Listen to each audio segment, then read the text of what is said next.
and welcome to another episode of the Unfiltered Chat. Um, as we were speaking since the last two episodes about entrepreneurship, and we met entrepreneurs on the show. Entrepreneurs definitely are regarded as visionaries who are responsible for shaping the economy of our country.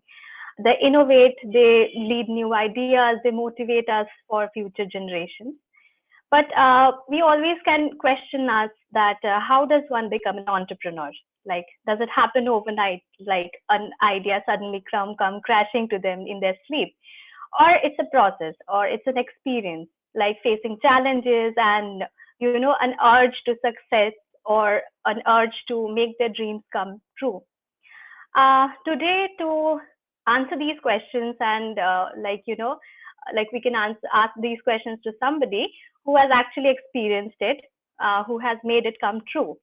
And to take us through that journey of the entrepreneurship, let me introduce you to our guest for today, Mr. Shibabrata Mondal, founder and CEO of Wizergos, one of the best low-code web application development companies in Bangalore.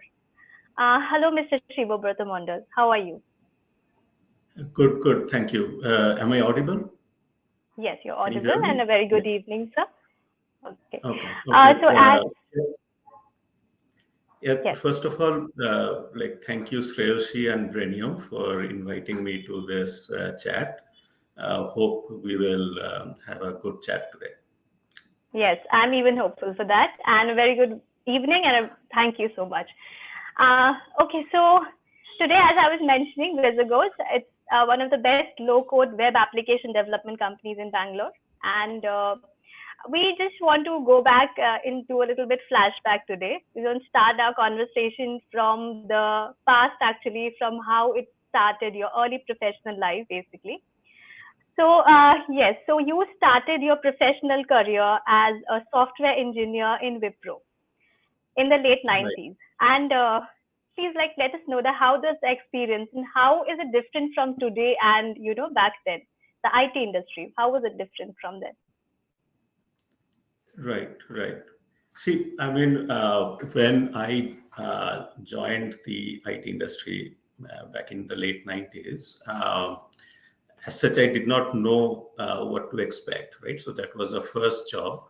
But like I can talk about what I experienced at that time, right? So I came from a, let's say, lower middle class kind of family from a tier two, tier three kind of city. So from coming from there, then joining this company, which appeared at that time to be a large company, and joining the workforce, it was quite exciting, right? It was very interesting to see come to Bangalore at that time and see that it was a very different place compared to where I have been or where I have grown up and lived till that point. Um, so in that sense, it was very interesting and exciting. Of course, from a work culture point of view, again, it was like the first job. It's not that there was a lot to compare, but I know now that the work culture of, let's say, the IT service sector, at least in India, was kind of borrowed from the US, right? So the IT service companies in India kind of grew along with the US companies. And so a lot of the professionalism, work culture, etc., was really what you'd see in an American company. At a very high level, of course, there are some subtle differences that we can get into, but and you will see that Bangalore was really the IT hub, right? So all the from all different states, all different cities, people would come here. So what you would kind of get to work with a lot of people with different background, different culture. So that there was a lot of kind of assimilation and learning from that point of view, right?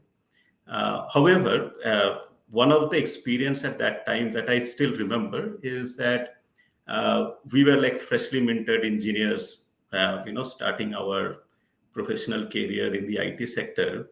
And while working in Wipro, all of that was really great. But still, the thinking, not only in me, but many of my friends, was that this is not enough. There is something missing, right? And the thinking was that really, if you have to be a software engineer, then you have to go where the action is, right? And the action at that point was really in Silicon Valley in the US. So while I stayed here for a year or a year and a half, all along the thinking was that, okay, we are doing something here, but this is not interesting enough. We have to really get to the real action where all the interesting work is happening. Right? So it was kind of a mixed thing in that sense that while I liked and enjoyed the work here, there was also this thinking that we have to see more and we have to learn more and we have to do more. Okay. So yeah, so I was actually before you joining us, I was telling our viewers that is that the urge of success or making the dreams come real. That is what an entrepreneurship is behind an entrepreneurship. So I can see that it was there from the very beginning. So from talking about USA, the culture and everything, from Bangalore you shifted to USA after that. And what was your experience there? How was it different from Bangalore? Right, right. See, like I said, that the professional culture or the work culture was pretty similar, right? Because the Indian service companies also kind of learned to work along with the US companies. So a lot of it was similar. However, there were some differences, right? So, like I mentioned, that when you come to Bangalore, you kind of work with everybody who has come into Bangalore from all different states of India, right? And with very different background, different language, different culture. And that is an experience. When you go to the Silicon Valley, you see people from all over the world who has kind of come there, right? So it is a different kind of experience. Right. And it kind of breaks certain myths in your mind, right? Like our idea of what and how Americans are and how they work and behave were really influenced by the movies that we have seen, right? So when you go there and you actually meet people and you work with them, you see it's different. Uh, and there is a lot of soaking in the culture, kind of exploring the country. So non-work related things also that were happening. So on a personal front, there was a lot of learning and growing up kind of thing. And there was some differences clearly in the work. Like I said, that at that point in time, India was mostly like service based companies, right? And I also joined Wipro, which was a service company. But when I went to US, of course that was part of the reason also, that the idea was to go there and like really be in the middle of all the action, right? And of course there are certain differences that maybe if you work in a product company, the way the company thinks, the way the company projects themselves is very different, right? So there was some different kind of learning there. And you also experience this thing that in the valley, you drive through one road and you suddenly see Netscape, and next you see another company, and all of these were really logos on your laptop, right? And suddenly you see them in front of your eyes as offices, right? So those were kind of some personal experiences. Um, but yeah, again, a lot of friendship, a lot of with coworkers, a lot of great experience working and building things. And yeah, it was slightly different from working in India, and it was a lot of learning. I mean, that is for sure. Okay. So you came back to Bangalore from there again. And by then, when you came back to Bangalore, it was already an established IT hub. So what's Sure. the difference? What's the difference did you see from when you left to when you came back? Right, right. So I came back towards the end of 2006, right? And by then, yeah, one difference was that it had grown a lot, right? So like I said, when I joined Wipro, to me, Wipro looked like a huge company. But really at that point, Wipro had two divisions, and I worked for one division which had 2,000 engineers or employees, and another one had 4,000, right? So today they are in lakhs, like no IT service, like TCS is like 6 lakh people, right? So Right. at that point, it was clearly not that high. So it has grown since then as well. But the scale itself was very big, right? Every company was way bigger than what it was at that point, and you could see that, right? So when I came back, I had visited in between once in 2005 also, but you couldn't recognize some of the places in Bangalore where I had lived earlier, right? So the Bangalore Okay. as a city itself had grown and changed so much that it was almost unrecognizable, and that is in a very short period, right? It is just Yeah.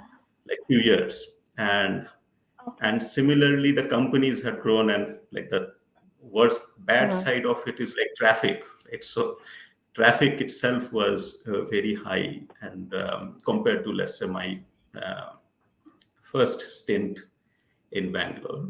So yeah, there are. I think the main difference was that the scale was much bigger, and you could also see like a starting of different kind of companies, right? So when I came back to Bangalore, also I started working in a company which started right then in US and in India, right? So those kind of companies did not exist, let's say, in the late 90s, right? Where it is a startup company that is working on some new innovative, product or solution, which was simultaneously starting in both Bangalore and US. And so the first thing that I was saying, that when I came to Bangalore, I was working with Sorry. Wipro, Yeah. quite happy with it, but still there was this kind of itch that this is not enough. There are more interesting things that are happening. As a software engineer, you want to do the cutting edge work, like that is the Right. itch that as an engineer you would have, and those opportunities were more available in Bangalore, or starting to Okay. become more available in Bangalore than way. Right. I would like to take up a comment. I'm sorry for the connectivity issue which is going on, I believe, because of the weather. Okay, so I would like to take up a comment from Mr. Saurabh Sinha. His question is actually, you have been in the Silicon Valley and also you have been a part of the Indian Silicon Valley. So what do you think is the key difference between the entrepreneurs in USA and in Bangalore? Okay. So, okay, Saurav asking that question. Okay. So, see, one thing is, of course, I was not part of like an entrepreneur ecosystem in the Silicon Valley of the US, so to speak. So, I worked in a large company, which is Cisco over there for most part. Um, Having said that, I think I think the entrepreneurship culture, I think, is again very similar, but the type of problems that get picked up and solved in the two places are very different, right? So and partly there, because what are the problems of that country, of that region, that entrepreneurs would pick up to solve, and partly it is also what you can do, right? I think when entrepreneurs would pick up a particular area to work on, then it also would be what can be done from that region, right, or from that place. So Right. you would see, uh, for example, if you look at the Indian in the last decade, there has been a lot of success actually in like consumer internet, because the Indian entrepreneurs kind of solved India's problem. And when consumer internet, mobile, all of these were growing in India, then those were opportunities and kind of real problems to solve. Those were being solved, right? Similarly, a lot of the e-commerce related things, which were also very logistic heavy, were solved differently in India compared to how they get solved in the US.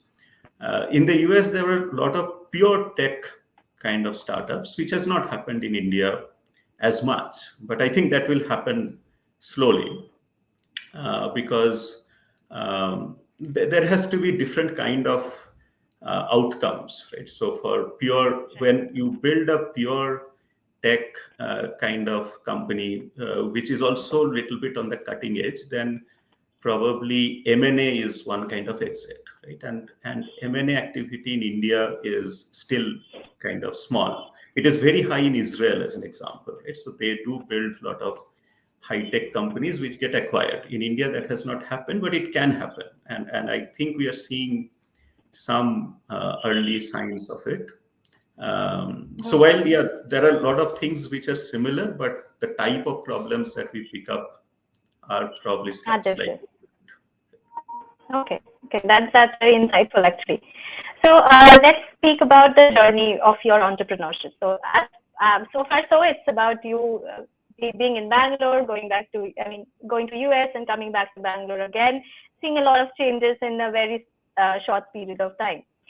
Okay, so we have a question that you have been an employee for a long time before you started being an entrepreneur and you started Wizergos. So what made you start your own business? And being an employee, we have actually a comment from Mr. Krishnendu Ghosh that what's the most important lesson you have learned being an employee that had helped you be an entrepreneur, like as in your journey of your entrepreneurship? Okay. So first, I guess when you say you have been an employee for a long time, that is an euphemism to say that you are old and you started your entrepreneurship at an older age. So that is right. So a lot of entrepreneurs would probably start at a younger age. So partly, see why one would start a business at a particular time. At least in my case, it had a lot of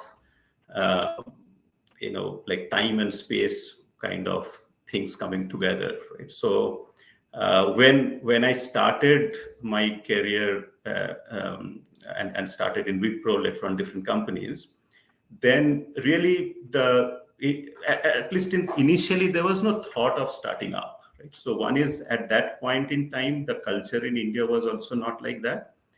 And, like I said, coming from a small town, coming from a lower middle class kind of background, a job is really the first thing that you think of. Right? It is not the culture of today in India where you would start thinking of a business on your own front. Although some people would have done it at that point, but that was not really the thing that was happening, right? So that was not the first thought, definitely in my mind, right? Now, when I started, which is let's say a few years earlier, like in the middle of the last decade, like end of 2015, really. So at that point, so of course the thinking was there in the mind for a little bit earlier, but the reason for starting up was also the environment, right? It was not fully internal in the sense that it felt like that India at that moment, and I was in India at that time, right? And India at that moment was like poised for this really massive growth, and there were a lot of people who were kind of thinking that okay, we must do something now, like we must contribute to this. So like India, from becoming a low income kind of country, it appears that it must get into this middle income kind of level within a decade or a decade and a half, right? And the only way that would happen is like massive innovation, massive employment generation, massive entrepreneurship, right? So those are really the key things. And it seemed like that this is really the time when we must also kind of join the bandwagon, so to speak, right? So that was right. So that was one of the key things. Now, of course, to go back to your question of starting as an experienced person versus starting early in your career, right? So I had spent already, close to 2 decades of my time working in different companies. So I think what happens with that is the type of problems you pick up will be different. Yes, absolutely. Because you have gone through an experience of working in different companies, seeing how you have seen different kind of problems. So if you start up earlier, then you will see different. More naive, actually, yeah. More naive. Not naive. It is. I'm not saying naive. I'm saying you will be aware of different problems. So actually, as an experienced person, you will not be able to start certain things which somebody fresh Right. out of college will be able to do very well, right? Right. So Okay. and similarly, as a experienced person, you will be able to Yeah. do other things which a Other person things. fresh out of college. So it is not good or bad, it is just different things. And Yes, so I absolutely. think naturally you will focus on things that you are better at, right? At that point in time. Right. In that sense, like to answer Krishnendu's question, I think the type of problems that we picked up were different, right? Uh, Okay. Okay. Yeah. Okay. So I believe Krishnendu got his answer, and also that was a very nice question. That's why I picked it up. And okay, so like you have traveled a lot, and this is also one of the questions from Mr. Orgopal, that you have traveled a lot, and as we were earlier discussing about location, how it varies, the problem varies, and everything. So, what precisely does it matter when it comes to a business or like a industry or Wizergos in your case? Right, right. See, location, there are two parts, right? So you have to have access to talent and access to market, right? Okay. So Bangalore, clearly access to talent is one of the best places, right? Mm-hmm. From if you are in the software or IT kind of sector. So Absolutely. Yeah. like I would say, as good as any in the world. So from that point of view, Bangalore is one of the best locations. And the other is access to market. Now, access to Mm-hmm. market point of view, yes, I would say that for the type of problem we are addressing, it is not the best. Even within India, potentially Mumbai could have been better, right? But it's fine in the sense you have to compromise somewhere, and you can always have a satellite office in another location, and even internationally, probably US or Europe are really bigger markets, and but those you can always address, right? So the thinking was that of course we'll start here, it will be headquartered here, but we'll have to somehow eventually get access to other markets, and there are standard ways of doing that we'll have to do. Yeah. But of course location matters, like so mainly for these two reasons. Okay. Okay. So let's talk about Wizergos. So Wizergos, as we know, it's a low-code web application, and it provides to major industries. First of all, Mr. Mondal, I would request you to give a little brief idea of what low-code platform actually stands for our viewers, for every of our viewers, who are technically sound and who are not technically sound, and what exactly inspired you to, came up with such a revolutionary idea and to build a low-code platform, basically. Right. So first of all, let me make it clear that the idea of low code did not come from either me or Wizergos also, right? So idea of low code was Yeah, always there. So always there. Yeah. we kind of picked up on this idea. Okay. So I'll explain low code maybe a little bit and then go into uh, Yeah. why we chose this and what was our Mhm. thesis in some sense, right? Right. So and this is not also the first thing that we chose, right? So we went through a journey to choose this actually. Okay. Okay. Uh, Okay. so first, low code, you can think of it in this way that it is a set of tools using which you can build applications more easily and more rapidly, right? Okay. And if you look at the history of like computer science, it Mhm. all along it has gone in this trajectory. The trajectory has been the same, that the aim has been to make it easier and easier for more people to build applications more rapidly and quickly, right? So it Mhm. started with people writing like machine code and assembly language. That is how people would write software, right? And then came some, like little higher level languages like let's say C++, using which people would write system software, right? So that was the next up leveling to some degree, right? And that Mhm. enabled more number of people to build software, which means the cost of software came down, the amount of software people built became higher, right? Then again, Yeah. higher level languages like Java, Python, etc. came in, right? So low code in some sense is in that trajectory. It is now the next Mhm. thing. where you can build software using like a drag and drop kind of user interface, very intuitive, where you don't really write code textually, but you write it, let's say, visually, right?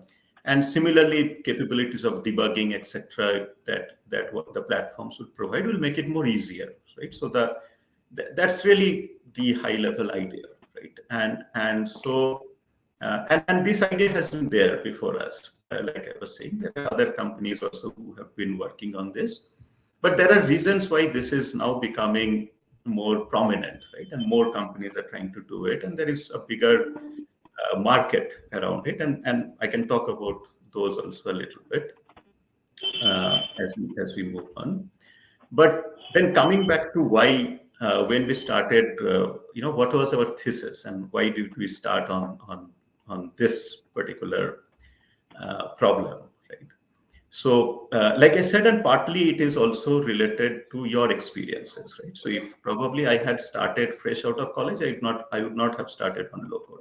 Yes. So, Okay. most You're likely, right. if I had started fresh out of college, I would start something on edtech, because maybe at that point I would think I know education, right? So that's really the thing, right? Right. So, but yeah, so that I think our thinking was, again, that, like I said, that in India a lot of tech would get built, and and and then which will be used both within India and it will be used outside India, right? So that is a space where we want to be in. So we decided that we don't want to get into consumer internet or those kind of spaces, because we were not interested in them, or we are not experts in them also. We didn't feel that we bring in any, and there were already many successful companies at that point, did not appear to be the right thing for us, right? So the right thing for us seemed like more on little bit more on the tech side. And like at that point, and even today, there is a lot of kind of discussion on this word disruption, right? So everybody is disrupting something. So there are companies who are disrupting the banking sector. There are companies who are disrupting the insurance sector or retail sector. All of these, right? And that's a huge kind of trend and talking point. There is a lot of venture capital behind it, and our thinking was, okay, if all of these companies are really trying to disrupt these existing large enterprises, right? So are they really supposed to like roll over and die? Right? Is that really the expectation, or what will they do? Right? And what can we do to enable them to kind of fight back? Right? Enable them to disrupt themselves, maybe, rather than get disrupted by others.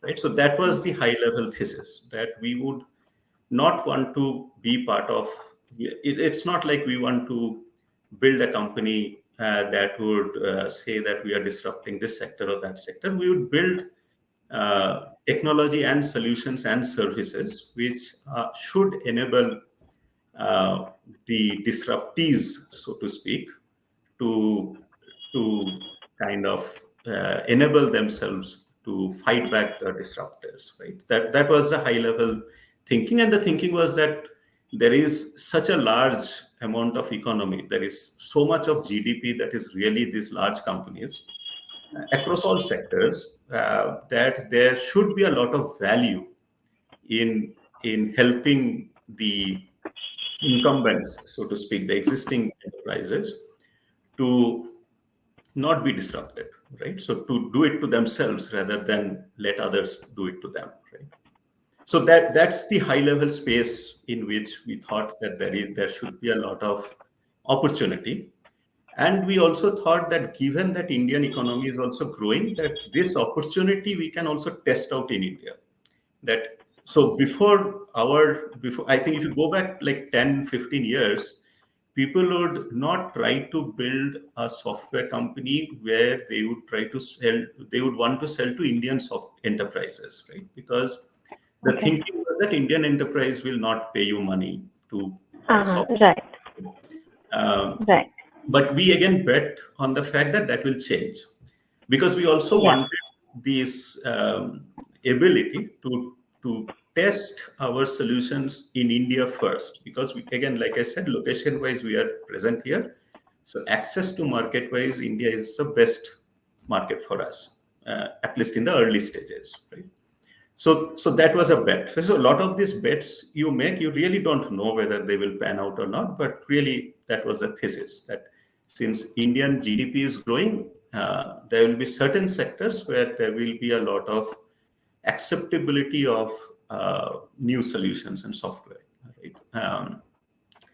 And so that was the high level premise, right? That we would be in the enterprise software segment. So not consumer, not SMB SaaS also. Right? So at that point already there were reasonably successful SaaS companies who were selling to SMBs worldwide.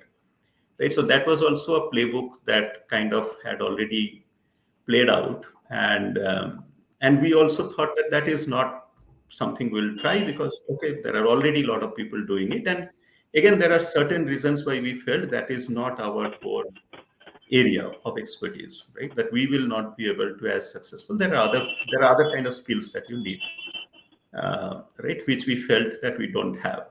So overall then our really the thinking was that we want to go after this segment of uh, selling to enterprises, so mid to large companies, and we will solve their digital challenges, right? So there are these digital native companies who are challenging them with uh, digital first kind of thinking and solutions. And so if you take an insurance company, there can be a digital insurance company and a traditional insurance company, or a bank, a traditional bank, or a neo bank, right? And so the industry thinking was that these guys are the new guys, the digital first, are disrupting and are going to disrupt these uh, Yeah. the existing companies, and how can we help them to save themselves, right? To become better in Right. certain areas. So then that was really the thinking. So again, if you think through what are the things that what are the different areas where people were already working on, right? So you would hear the word digital transformation a lot, right? During that time. And so if you think of digital transformation, where are different players? So there are these players like, let's say, McKinsey, PwC, BCG, who are into like consulting and advice, right? So they will work with Right. CXOs, and they come up with a blueprint of what really how their business should change, uh, etc. Right? So all of that stuff, and we felt that is again not our core area of expertise, or we cannot do it, or we don't want to do it. And we clearly felt that these other companies are much better positioned to do that type of work, right? So the next step would eventually it will kind of land into the IT team or the digital team of the company, right? And then they have to really deliver that vision that the McKinsey or BCG or PwC, whoever has come up with. And really, what are the challenges of these companies? What are the key differences between these companies and the digital native companies, right? So we kind of then started thinking, okay, what are really the key differences between the digital native companies and the incumbents? And if you take the IT department also of the incumbents, so to speak, right? And where are the wastages, right? Where are really the challenges, right? So if you look at a digital native company, then what you will normally see is that what they are really focused on is like product market fit, right? They would say PMF. So what does it mean? It really, to me, what it means is there is a lot of wasteful software that is getting built by the digital Right. company. So if you look at, and in fact, the big ones also like Google, Facebook, Amazon, any of them, you take Microsoft, within those companies, there is a lot of software that gets built that never produce any value. So that is really the waste Right. in those companies. And they try to optimize that, right? That is really the optimization they are trying to come up with. But if you look at the actual, the incumbents, so to speak, the traditional company in any industry sector, I don't think they have that problem in a big way. They really don't build software that they don't use, because they know Right. what they need. They are the real users. They know what their customers need. They know what their employees need, their partners need. All the software they are building is really for themselves, and they know best what they need. The West is So the, you're, right, yeah. right. So the challenge for them is not really that. The challenge for them is really to build great technology. So, and Mm-hmm. then what are the challenges in that, right? So, so if you look at any large company, they have a very, like they have a technology architecture platform level view, right? They don't think project to project. Like you look at, I worked in Cisco for a long time, so I know about Cisco for sure. But even in other large tech companies, they would have a very platform-ish view, and projects will sit on top of that, right? So projects don't really are not transactional, not one off, don't talk to each other. That is not how they work, right? They will build layers and layers of technology, and then projects will happen on top of all of these layers of technology, right? That is how any large tech company would build their tech stack, right? And if you kind of again look at the other extreme of IT, departments of any bank, insurance, automobile, manufacturing, they are very project driven, right? So they would say, okay, I need to do this project. The project is very valuable, but that is what they would go and build a full vertical project, right? And the the architecture, the company level tech architecture, tech stack level thinking is relatively less, right? So that is one Mm-hmm. difference. And that being a technologist, our strong view was that is a major difference, like that has to be solved, right? And So, of course the work, right? Yes, yeah. please. So, no, I just want, I can make up the understanding that Wizergos basically wanted to cater the digital transformation of the already established industry. And that's Right. really, I mean, that's really a very new way to think. And I think that's why your experience, like came actually, I mean, where the experience actually can be seen in your entrepreneurship journey. So, like you in your website, I just wanted to mention that in your website I was going through, and you have mentioned that there a robust platform is needed to be built in a lightning speed. So you think that the speed of deployment is the only challenge businesses can face during the digital transformation, or there are other challenges as well? No, so it is definitely not speed of deployment, right? So it is speed of building. Yes, that is one part of the challenge, that you decided that I want to build this app. Maybe you decided I want to build a mobile app or a web-based application. And then how quickly are you, going to market with it?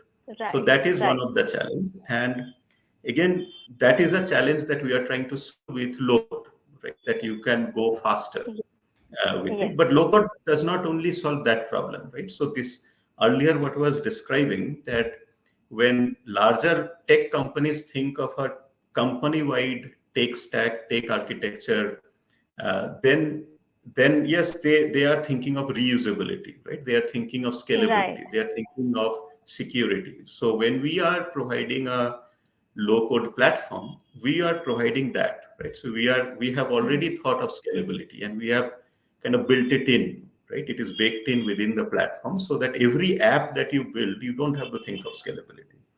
Yes. We have thought Right. of security, so that you don't have to think of security every time that you build a new app, right? And So there you is can, reusable, right. So the industries right? can actually, like, they can put their employees in, like in other things other than this, constantly being, like dwelling into this, that what to build and how to build. So of course, the pace definitely matters. I really want to take up a comment from Ujjaini Ghosh that can low code applications actually affect digital transformation apart from the speed or apart from the pace which we are talking about? Apart from that, Right. what exactly does it, Right. So I guess catalyze we to? kind of discussed it a little bit now, right? So it is not really just the speed, it is also the fact that it will be more Accessibility. robust because it is pre-baked in, a lot of modules are pre-built. It is also scalability because that will come as part of the platform layer. It is also security, like application security. It is like data Okay. privacy, data security. You will, if we are also like managing the deployment, then it is also the perimeter security. All of that also partly can come if you're of course using a SaaS solution, that will come as part of the SaaS build Okay. as well. Okay. So it is multiple things. It is not really speed of building the application. It is also all of these different things that, like I said, that as opposed to a tech company, IT department would normally think project by project. So every project kind of Yes. goes through these things on themselves, versus you provide a platform which takes care of a lot of Right. these things. Yeah. Absolutely. Another comment is coming up from Mr. Anindya Das. He has asked a question based on artificial intelligence. A lot of applications today are artificial intelligence based. So, how much can low code platforms help simplify the deployment process of AI powered applications? Right. So, see, I mean, it can help, but it has. So the thing is that what are the challenges of building an AI powered application? Right. So maybe I can take a step back and talk about what are the different kinds of low code platforms, right? So and then who is in which, uh, you know which kind of platform is serving what kind of use cases, right? So we kind of think of it this way, that there are 5 different type of low code platforms. Okay, so the first kind of low code platform is really a sector specific, right? So a industry specific or a use case specific low code platform. So you can think of it as really an end application that is high configurable. And in some cases, really they are just that. But because there is a lot of kind of buzz around low code, you now want to call yourselves a low code platform, right? So there could be like a banking application, let's say a core banking application, which is highly configurable. And then you would say, okay, I have a low code banking application, right? So core banking application, or similarly other things, right? Then there are these, so that I call like a vertical, sector specific low code platform. You can't build anything else with it. You can only build a core banking system with it, let's say. Right? Then there are these technology vertical low code platforms. So in some sense, what Anindo was mentioning, there could be, let's say, a AI low code platform, which is really to build AI models, right? Or to test AI models, and then to deploy those AI models. There can be, and there are examples of such low code platforms. Then there are, similarly, there could be, let's say, blockchain specific like low code platform, right? Then there are these, what we would call no code platforms, which are really to build very simple applications for maybe very small use cases, not necessarily very complex kind of use cases. And there are many, actually, there are a lot of very, very successful no code platforms. Right? Then there are these ecosystem specific low code platforms, right? So which really works within that ecosystem very well. So for example, Salesforce would have a low code platform which will work within the Salesforce ecosystem. Microsoft has the Power platform, which is very good within the Microsoft ecosystem, right? And finally, the fifth one would be what I would call horizontal low code platform. And we fall under that, right? So we are more horizontal. You can build any application with it. It's really the technology is of that nature, and the that is the target. And there, our use case is really core business applications, right? So, enterprise grade business applications is what we want to build. And there are a few other companies in that space also, right? So Okay. AI could kind of, if you are really trying to build AI model or Like test AI powered models, applications. then Yeah. AI specific low code platform you can go after, or you Okay. can also some of these horizontal platforms like us. We also provide some AI capabilities within the platform. Uh, may also provide such capabilities, right? So you have to really go few layers deeper in each platform to understand what Okay. you can do. Okay. Okay. I would like to take up another comment from Shorja Noshkor. How much does combining AI and low-code applications help business owners especially from non-technical backgrounds? That's a very good question, Shorja. Yeah. Right, right. So actually, see, that is already happening, right? So I mentioned Mhm. these no-code platforms, which are very simple to use, and you can build very simple applications. So a lot of startups are already using them, right? So a lot of business owners are Okay. using them for their benefit, right? Mhm. So now, when we come to low-code platform, that is like us, one thing is at this point we are not focusing on startups, right? So small businesses to build their applications. So that is for different reasons that we don't necessarily want to also at this point in our journey we don't want to work with startups because that adds another layer of risk for us, right? So and there are many other companies who are already doing that where a non-technical founder can actually build up their company without hiring a tech team. Okay. Okay. So another comment from Shobhadeep Mondal. What's your plan for Wizergos in the future? Right. So, see, plan-wise, like I mentioned in the beginning, that we have this.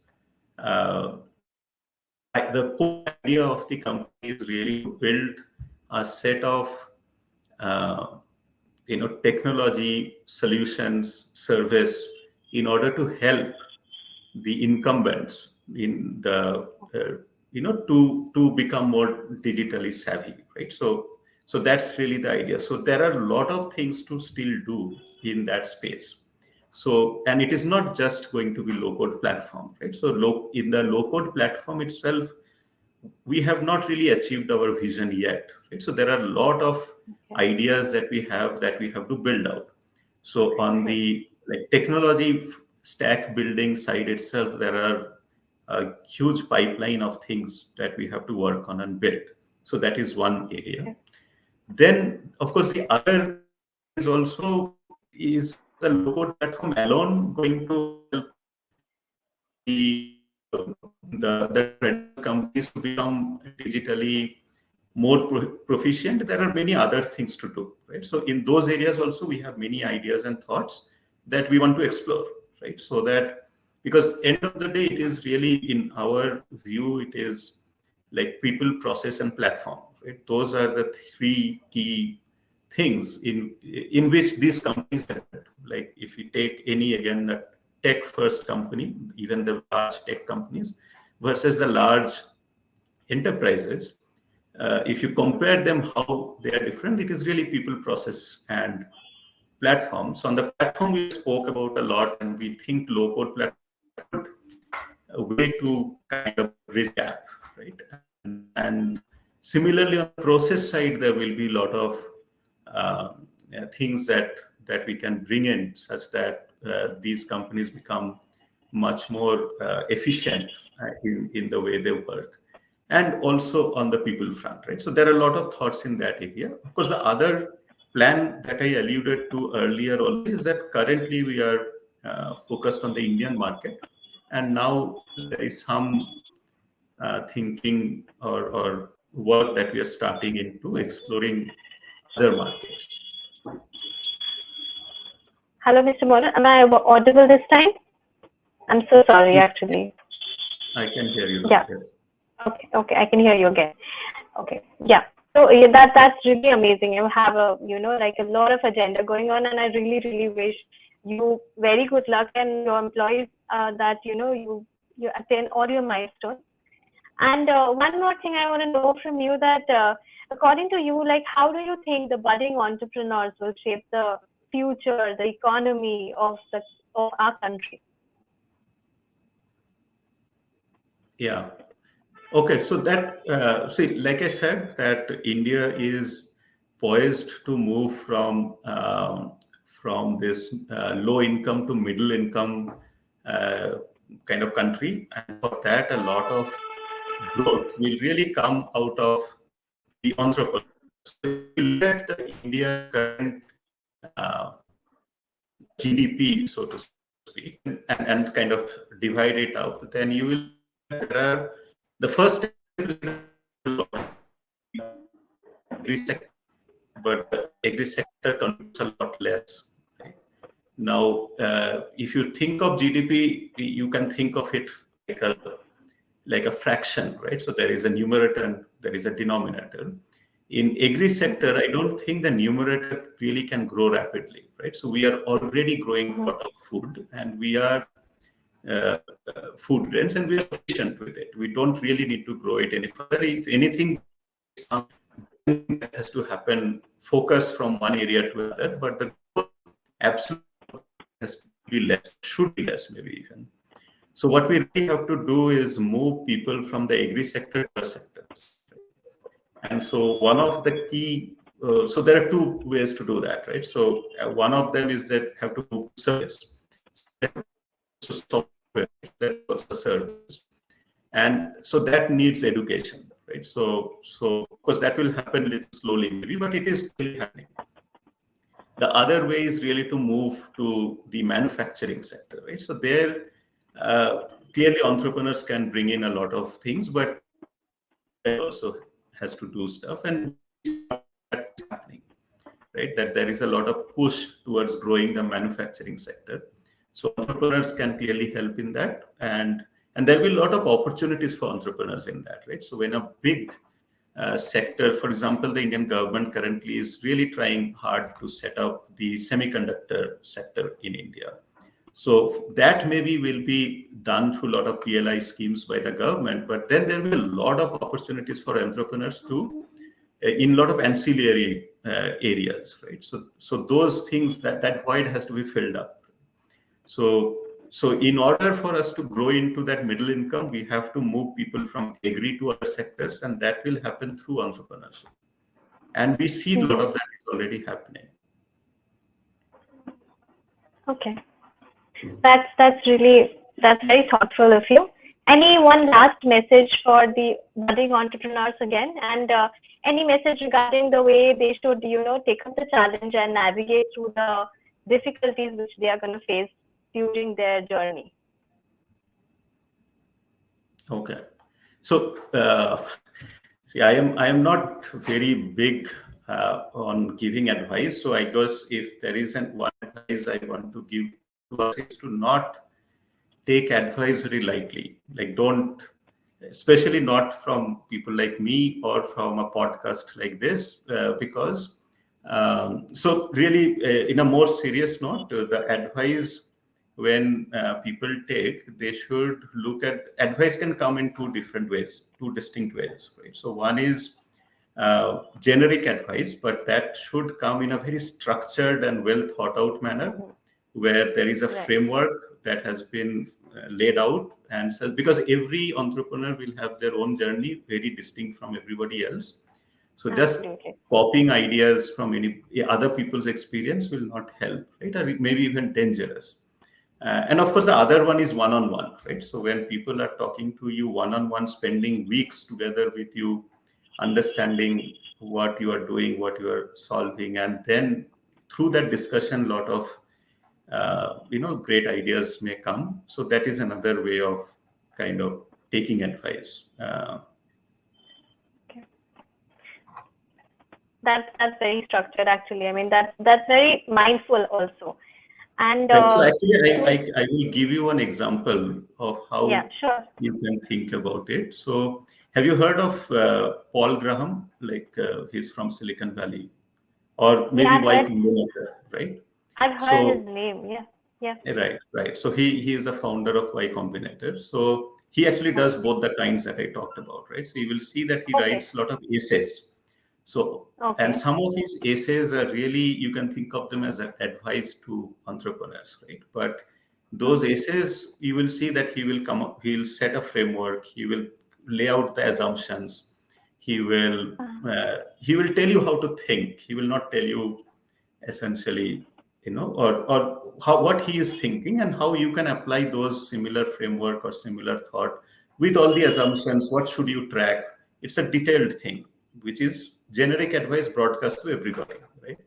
Then, because he's part of Y Combinator, he does a lot of one-on-one kind of sessions, which I am not privy to. I have never had the privilege to attend such a session, but I know that he does. And there I'm sure that he will really spend a lot of time thinking about a specific problem and a specific issue and then give the advice. Right. So, and then those will be kind of useful. Right. So as an example, recently I was seeing this article, right? So everybody knows Flipkart in India, right? So Flipkart, when they were like 3 or 4 year old company, they started TV ads, and they had this very famous TV ad where kids will act like adults, right? And they were super hit. They were really, really popular.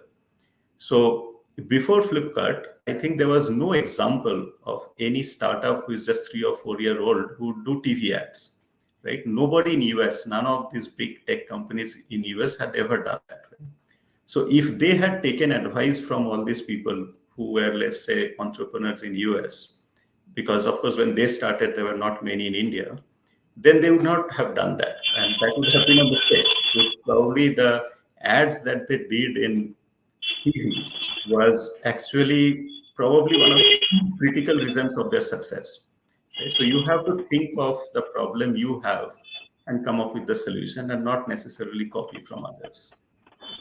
Absolutely. I think that is itself is a very, golden advice or a very valuable advice, I can say, or a message that not to pick up anything and everything from anywhere or everywhere and navigate through your own life. I mean, reflect on yourself and think about your situation more than just, mindlessly going through advices of others. That's definitely a nice message.